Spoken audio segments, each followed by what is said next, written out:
Hello दोस्तों, जय हिंद। चलिए आज आईपीसी की धारा 498 ए के बारे में अपन जानते हैं कि इसकी प्रक्रिया क्या है और इसके माध्यम से महिलाएं अपने आप को कैसे सुरक्षित कर सकती हैं। यदि आप या आपके आसपास आपको किसी ऐसी महिला का पता चलता है जो दहेज की मांग के लिए क्रूरता या उत्पीड़न के अधीन भारतीय दंड संहिता की धारा 498 ए के तहत केस किया गया है या अन्यथा महिला के पति या उसके रिश्तेदार द्वारा विवाह के निर्वाह के दौरान या उसके बाद भी उस महिला को न्याय और सुरक्षा पाने का अधिकार है। यदि कोई महिला ऐसी क्रूरता से गुजर रही है तो उसे या उसके रिश्तेदार या दोस्तों को भारतीय दंड संहिता 1860 की धारा 498 के तहत पति या ऐसे रिश्तेदारों या परिवार के खिलाफ शिकायत दर्ज करने का अधिकार है। पति और ऐसे रिश्तेदारों पर आरोप लगाया जा सकता है।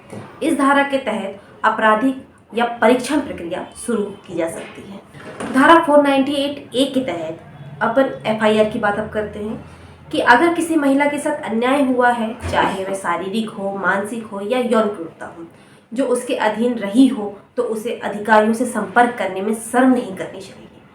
न्याय पाने, गलत काम को करने वालों को दंडित करने और ऐसे पति या पति के रिश्तेदारों से किसी भी तरह के भविष्य के नुकसान से पीड़ित होने से बचाने के लिए अधिकारियों से संपर्क किया जाना चाहिए। एक अच्छे अपराधी वकील को काम पर रखने के अलावा पहला कदम एफआईआर दर्ज कराना है।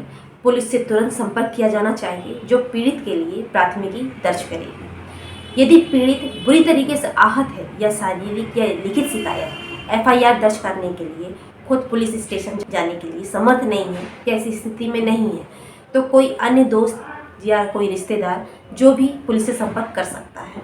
हालांकि अगर शारीरिक रूप से पुलिस स्टेशन का दौरा करना उचित नहीं है तो 100 नंबर यानी पुलिस हेल्पलाइन पर कॉल किया जाना चाहिए। एक बार जब पुलिस के पास ऐसी शिकायत दर्ज हो जाती है तो उसे तुरंत इसे दर्ज करना चाहिए और इससे पीड़ित को कानूनी कार्रवाई के लिए आगे बढ़ने में मदद मिलेगी।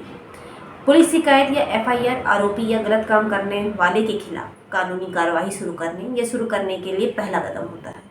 धारा 498 के तहत शिकायत कौन कौन कर सकते हैं, इसके बारे में यदि अपन जानें, धारा 498 ए के तहत शिकायत कौन कर सकता है इसकी बात करें तो आईपीसी की धारा 498 ए के तहत शिकायतकर्ता में भाई, बहन, उसके पिता, माता, माता के भाई, माता की बहन, यहाँ तक कि रक्त संबंधी, विवाह, दत्तक ग्रहण से संबंधित किसी अन्य व्यक्ति द्वारा भी शिकायत की जा सकती है। धारा 498 ए के तहत शिकायत कैसे दर्ज कराई जाती है इसके बारे में अपन जानते हैं तो भारतीय दंड संहिता 1973 की धारा 468 में बताया गया है कि आईपीसी की धारा 498 ए में वर्णित अपराध का आरोप लगाते हुए अगर कोई शिकायत की जाती है तो यह घटना के 3 साल के अंदर पुलिस थाने में दर्ज कराना अनिवार्य होता है। साथ ही किसी स्त्री के पति के नातेदार द्वारा उसके प्रति क्रूरता करने पर भारतीय दंड संहिता की धारा 473 में बताया गया है कि न्यायालय को ऐसे किसी अपराध में शिकायत के दर्ज होने के समय सीमा समाप्त होने के बाद भी विचार करने होते हैं और यदि न्यायालय इस बात से संतुष्ट है कि न्यायालय के हित में ऐसा करना आवश्यक है तो न्यायालय इस अपराध को दर्ज कर लेगी।